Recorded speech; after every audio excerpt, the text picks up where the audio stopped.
and their son. And Wes, I'm so thankful to you for all that you do in service to our nation in so many different ways, and your friendship, but in particular, to share such a personal story as you have. And I know it takes a lot out of you to share that story, but to do it in a way that is about lifting up other people and helping, hopefully, others who are not in this room, understanding how real people are impacted every day about this issue and by this issue. Thank you. I want to recognize the people of our administration, including Secretary Becerra, who is here,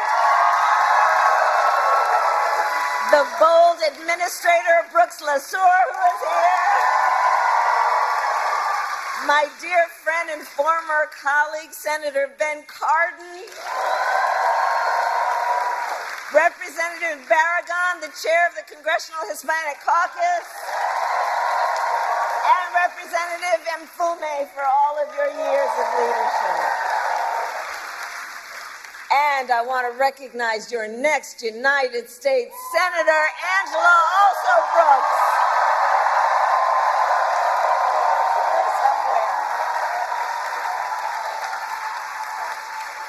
And I've worked with her over the years. I'm telling you, Marilyn, you're going to do a great thing when you send her to the United States Senate. And of course, I could speak all afternoon about the person that I am standing on this stage with.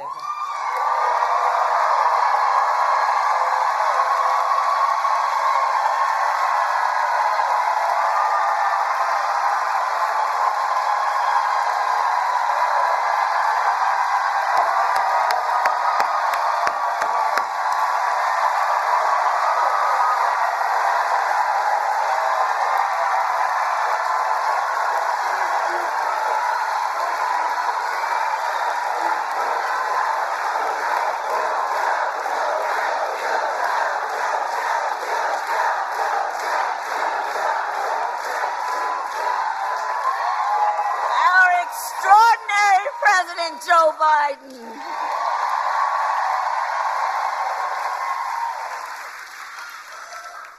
And he's going to speak in a minute, but there's a lot of love in this room for our president. And I think it's for many, many reasons, including few leaders in our nation have done more on so many issues, including to expand access to affordable health care than Joe Biden.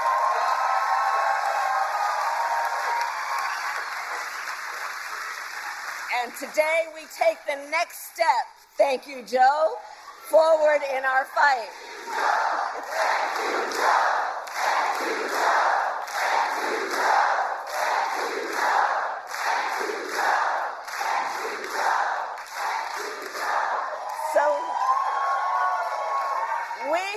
We believe deeply every senior in our nation should be able to live with security, stability, and dignity. And so in the United States of America, no senior should have to choose between either filling their prescription or paying their rent. That's the subject of today. Because we know for far too long, far too many of our seniors have struggled to afford their medication.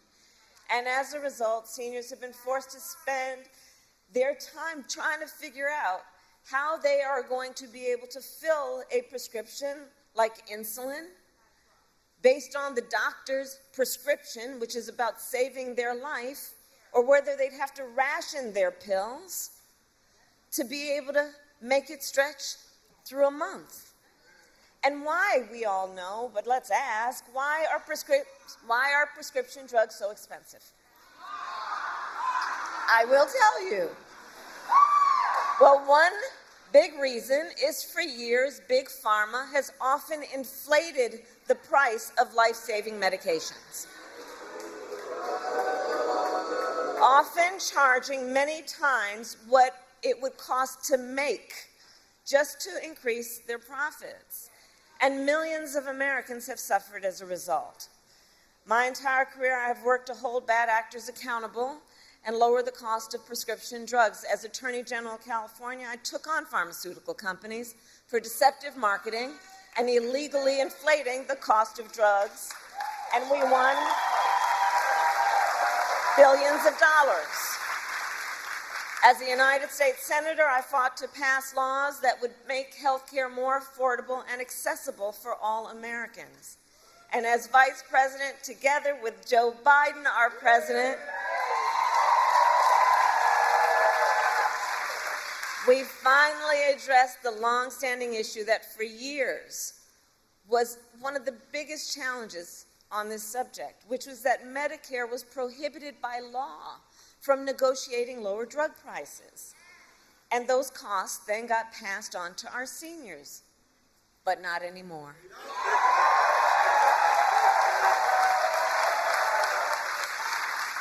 2 years ago, we gave Medicare the power to negotiate lower prescription drug prices for the first time in history. And here is why that matters. It is nearly impossible for a patient to negotiate lower prices by themselves. Just think about that. Somebody who needs the medication, who may be suffering from a serious illness, that they would by themselves be able to negotiate against a big drug company to lower that prices is virtually impossible. It's one person against a huge corporation. But Medicare represents more than 65 million people. And so Medicare has collective bargaining power. And now Medicare can use that power to go toe-to-toe with Big Pharma and negotiate lower drug prices.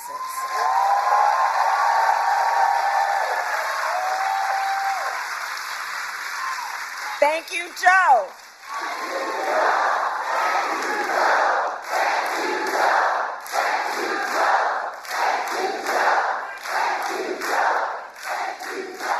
And this is to the benefit of not only tens of millions of people on Medicare, but also millions of Americans on Medicare who have long-term disabilities.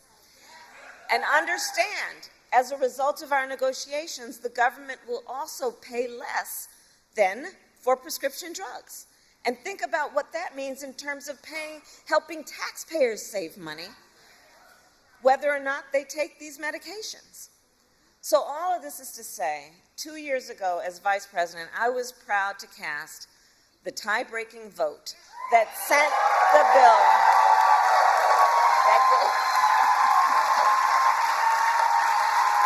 that gave Medicare the power to negotiate and let it get to the president's desk, and I was proud when our President Joe Biden signed that bill into law. In the 2 years since, we've been using this new power to lower the price of life-saving medications, and now to announce the result of those negotiations.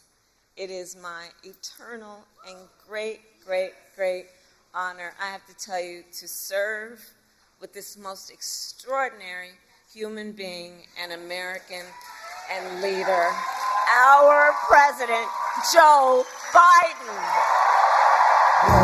We take care of their own. We take care of their own. Wherever this flag's flown, we take care of their own. From Chicago to New Orleans, from Memphis to the bone. Thank you, Kamala. Well, I love you guys, too. I've been waiting for this moment for a long, long time.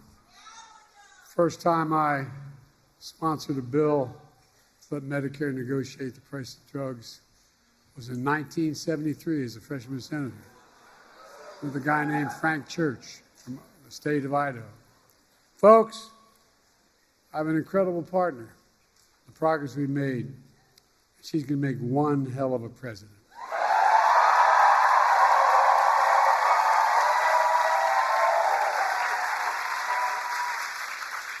And Judy, thank you for sharing your story. It's a familiar one for far too many Americans. People like my dad used to lay in bed at night when they lost his insurance as the company he worked for.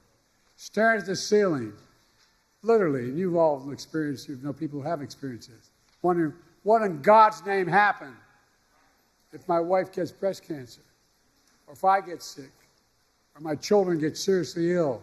What happens? What in God's name, how can we pay for the drugs, prescription drugs? I'm serious, these are the discussions. You know it. Do we have enough insurance? Can we afford the medical bills? We'll have to sell the house to get a second mortgage. There are discussions that took place in my house and your house. Kamala and I both get it. We know it isn't just about health care. It's about your dignity. No, it's about your dignity. It's about peace of mind. It's about security. It's about taking care of your family. It's about giving folks just a little bit more breathing room. That's all. Look, I believe that health care should be a right, not a privilege in America. And Kamala and I are here today to make a major announcement on our efforts to lower the extraordinary high prescription drug prices. But before I do, I want to thank Governor Westmore and members of Congress. I served in the Senate for 270 years.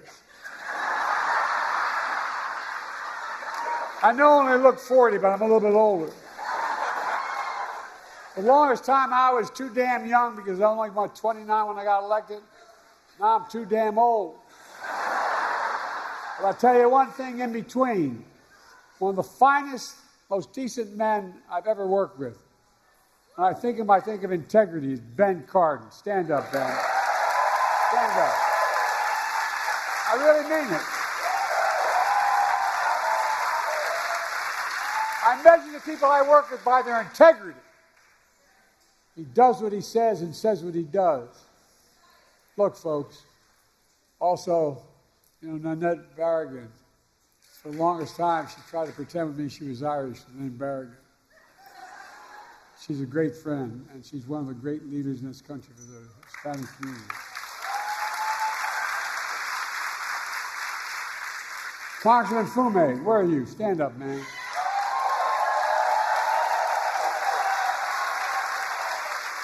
I've never once gone to this man and asked for help and I haven't gotten it. Not one single time. Thank you, pal. Thank you. And you're soon to be senator.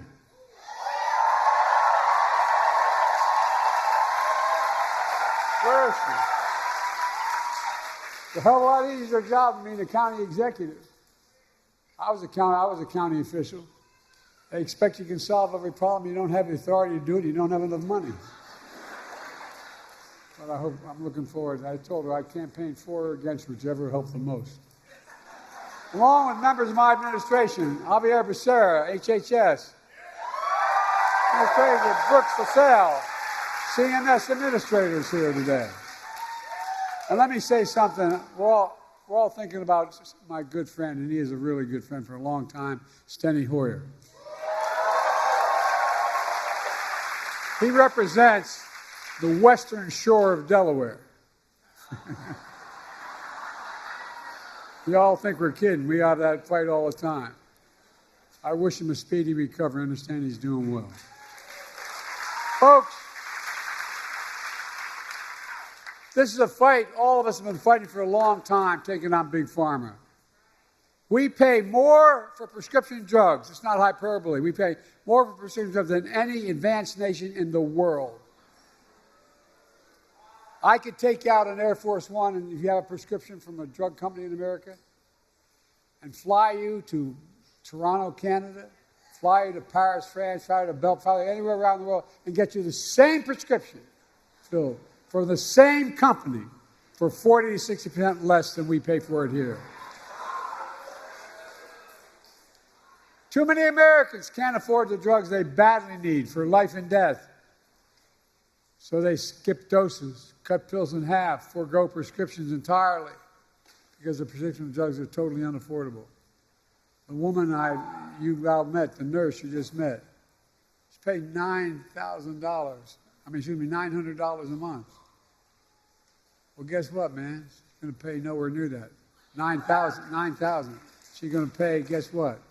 Beginning January, every single prescription drug she has, including, God forbid, if she needs a really expensive drug like a cancer drug. Maximum she ever has to pay is $2,000, period.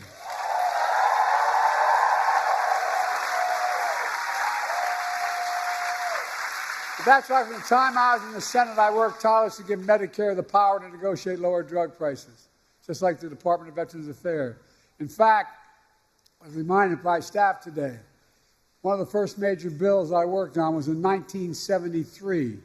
I co-sponsored legislation led by Senator Frank Church that let Medicare negotiate the cost of drugs. 1973, this fight's been going on. You know, the VA pays, as they should, 50% less than Medicare because VA can negotiate the prices. But for years, Big Pharma blocked Medicare from negotiating lower drug prices. As a consequence, they're able to maintain the exorbitant price increases and the profits are uncalled for. Look, but this time we finally beat Big Pharma.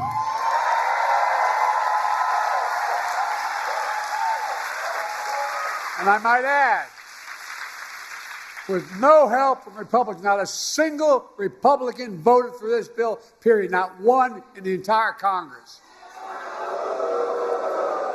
Now, the reason I say it is not to make a political point about them, not if they had gotten their lesson, but guess what? The guy we're running against, what's his name? Donald Dump or Donald, whatever. They want to get rid of this, what we passed. They're fighting to get rid of what we've just passed. No, I'm serious. No help from Republicans passed the Inflation Reduction Act thanks to the tie-breaking vote of Kamala made it possible. Folks, it really matters. For example, take the insulin needed to treat diabetes. The guy who invented that insulin 100 years ago didn't put a patent on it because he wanted it to be available for everybody. He didn't even patent it. Well, guess you know how much it cost those companies to make that insulin? $10, T-E-N. That's the God's truth. $10, number one. Number two, to package it and ship it, you might get it up to $13. But they were charging up to $400 a month for it. But now they can't charge more than $35 a month.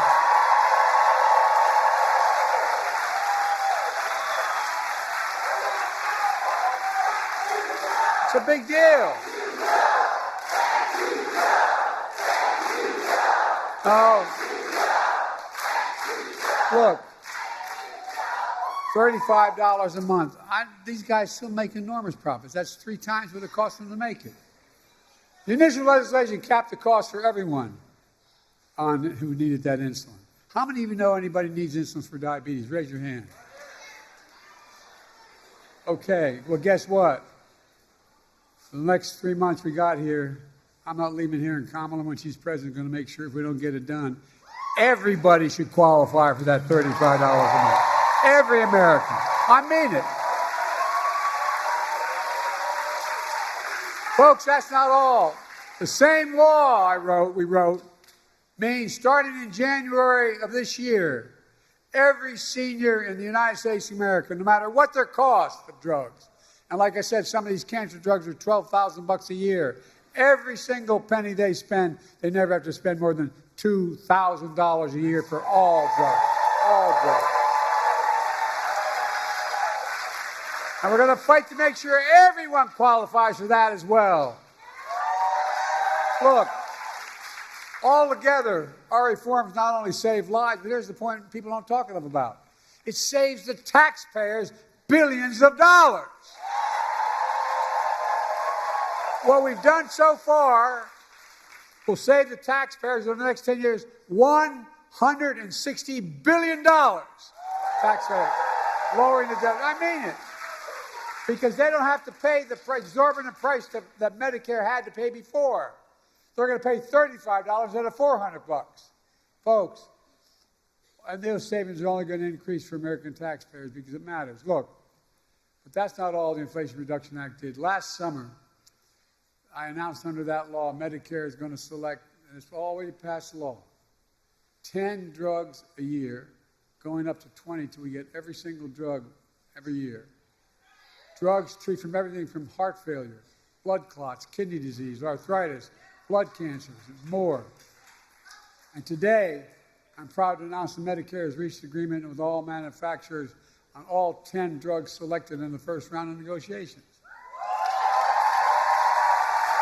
The new lower prices for all 10 drugs will go into effect in January of 2026, not this January, next January. Negotiations cut the price of these 10 drugs for Judy and others who are on Medicare nearly 40 to 80%, depending which drug it is. Let me give you one example. Non-insulin diabetes drugs cost $530 a month. Some of you may know that. Guess what? It's now only going to cost $115. By the way, these new prices on 10 drugs will cumulatively mean $1.5 billion less out of pocket for patients to the drug companies. Lower copays for many of the 9 million seniors who take these drugs. But that's not all. We're also saving the American taxpayer because of the new changes, $6 billion a year, because Medicare won't have to pay out that much. Imagine that. $6 billion a year. But we could do that for child care and health care and so much more. We're just getting started. Under the law I signed, Medicare can negotiate lower prices for another 15 drugs next year, 15 the following, and 20 after that till every drug is covered. That's the law. Now. This is another really big deal. It means that Americans can save more money from life-saving medications they need and deserve. And bring peace of mind. It's hard to explain. Kamala and I are going to keep fighting to lower the prescription drug costs for everyone, not just seniors. It's a fight that we have to continue. Folks, but guess what? Surprise, surprise. Big Pharma doesn't want this to happen at all. The pharmaceutical industry last year spent $400 million lobbying the Congress to stop this. $400 million. Worked pretty well. They didn't get one Republican voting against them. They all voted for him. Republican allies stuck with him. And the ability of the federal government to negotiate lower drug prices was tried to be stopped. But Kamala and all of us in this room, we're going to keep standing up for Big Pharma. I fought too damn hard to yield now.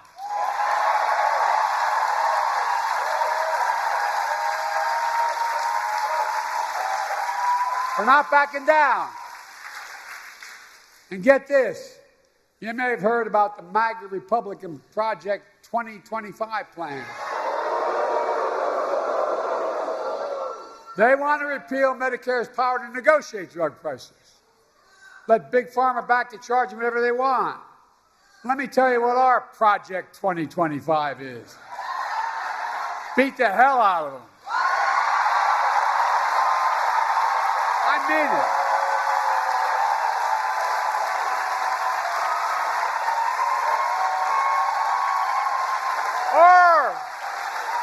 In January 25, total prescription drugs costs will be capped at $2,000, no matter how expensive they are. And some are expensive as $12 a year, $12,000 a month, I should say.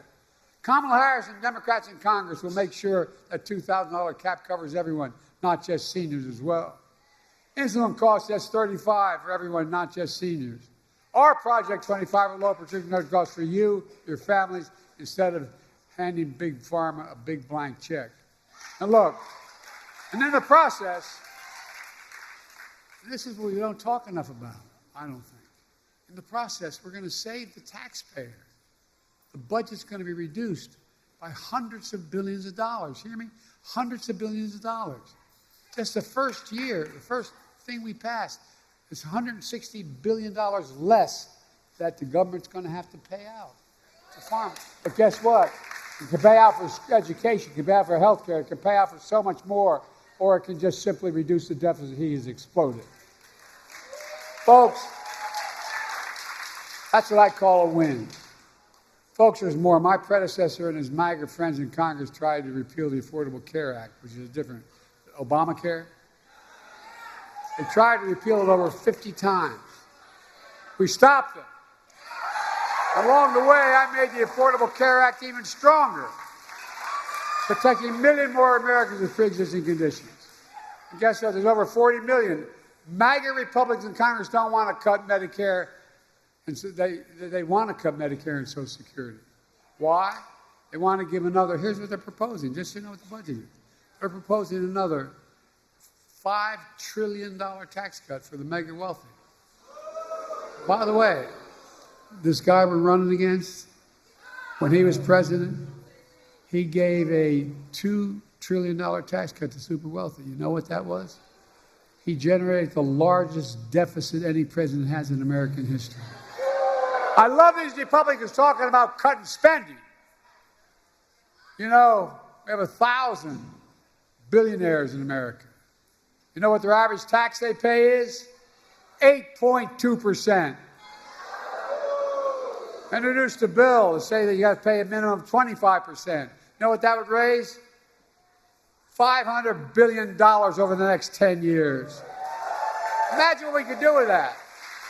Imagine the taxes we could cut for ordinary people.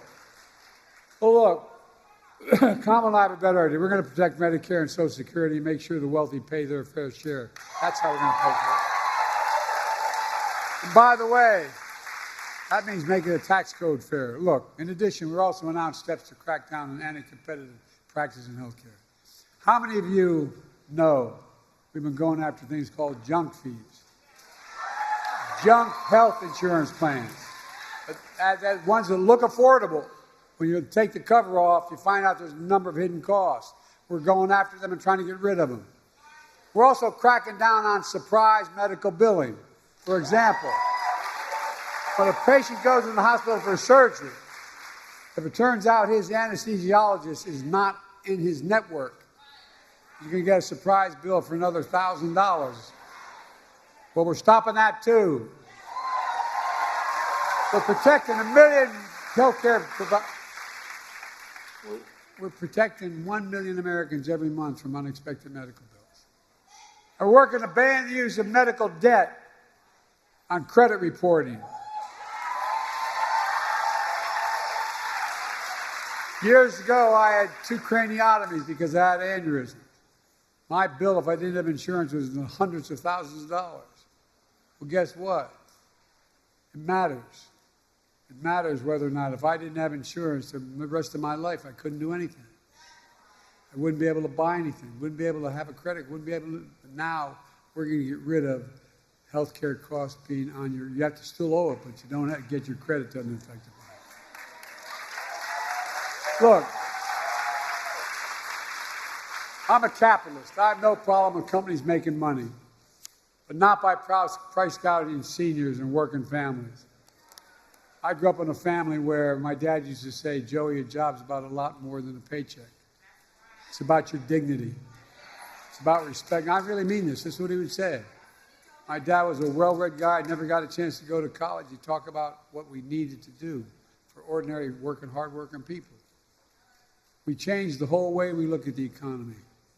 It used to be this idea of trickle-down economics. Even Democrats accepted it. Some Democratic presidents accepted it. That if you're wealthy, makes a lot of money, it'll trickle down to the rest of us. Well, I didn't notice a single penny trickle down on my dad's kitchen table. But guess what now? We measure everything the following way. We build from the middle out and the bottom up, and if they do well, everybody does well. Not a joke. And any money I get to spend as president, I spend it on being made in America by Americans. Americans don't like being played for suckers. We believe we should be patient, but there should be reasonable profits, not unreasonable profits. Look, let me close with this. It's all about health care. It's about lowering costs for families. It's about fairness and security. It's about the dignity for people like Judy and millions of Americans all across the country. That's exactly what we're doing. There's more we can do for everyone. We can't give up.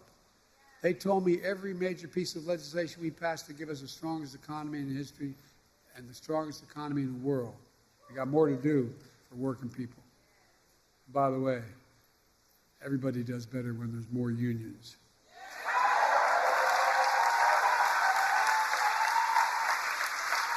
But we're finally getting it done.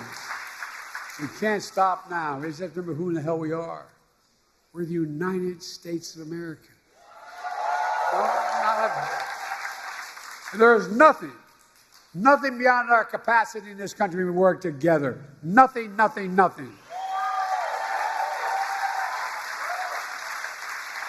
tell you what, I thank God that in the last 3 months I'm President of the United States, I was able to finally get done what I tried to get done when I was a young senator at 30 years old.